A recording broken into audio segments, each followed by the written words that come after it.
And I'm very thankful for the CeaseFire movement. It has been a positive thing at the school. And if you come back to Keene today, whereas you would see 40 to 50 kids in the hallway, no, you don't see any. You see just the yellow jackets walking the hallways and the security people. It's a pleasant thing that we need in all the schools.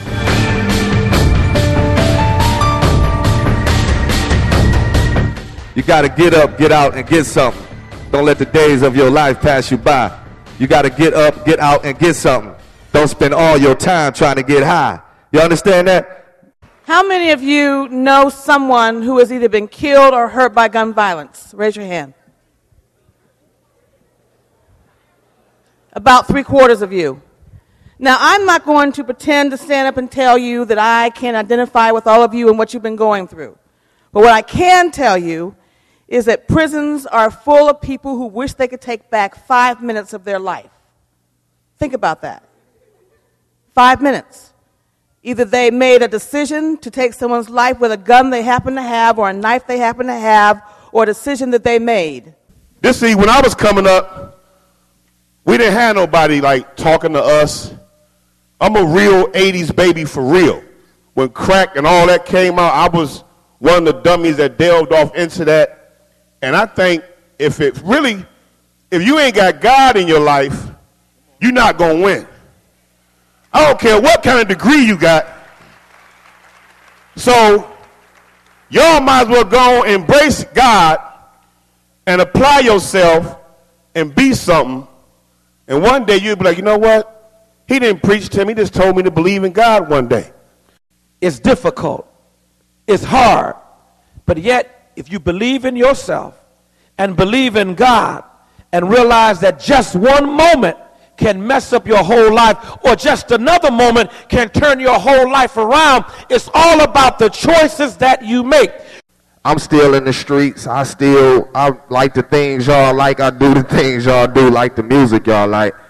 But at the end of the day, what I don't like is when I gotta actually go bury one of my little cousins.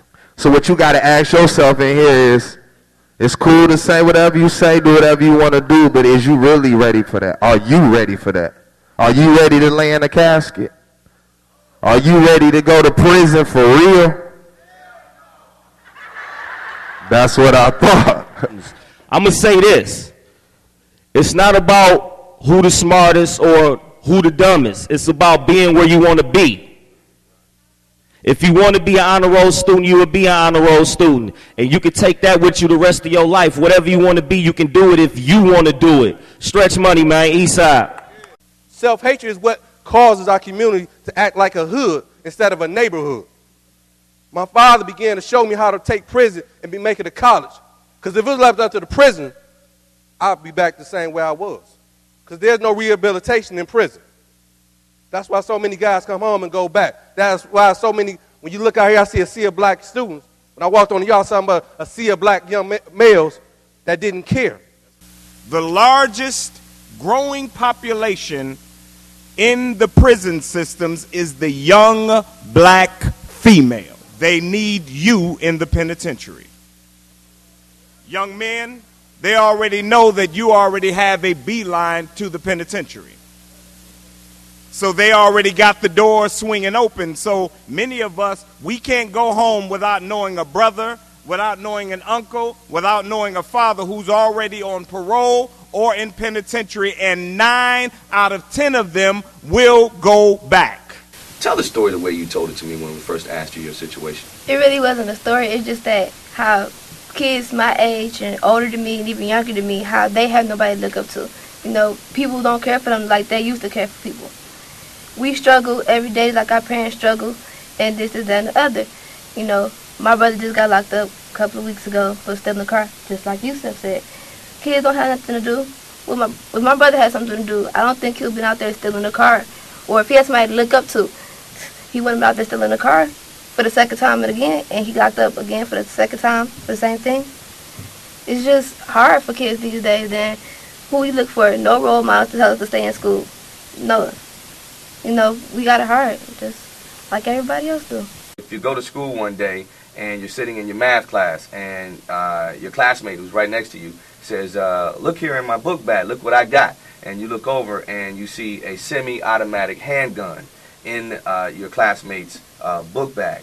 What will you do? Will you A, report it to authorities, tell your principal or somebody? B, will you not say anything at all? C, will you take the gun?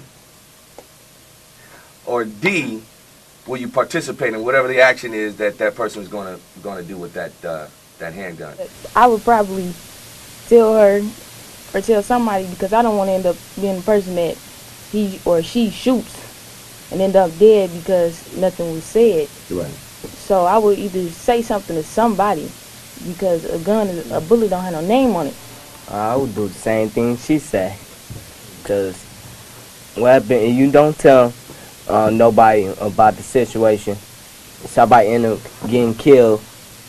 Like she said, the bullet don't got no name on it. From the comments that I heard from the 9th and 10th graders about how pleasant it was and how they enjoyed that someone actually cared and someone spoke to them, and that was one of the biggest things that empowered me, along with several other women in the school, to try and make sure that we're there to help monitor these hallways to keep our kids safe and develop a trust with our kids, and bring, as Brother Muhammad had said, the neighborhood and the trust with the teachers, administration, everything in the school that makes our system work.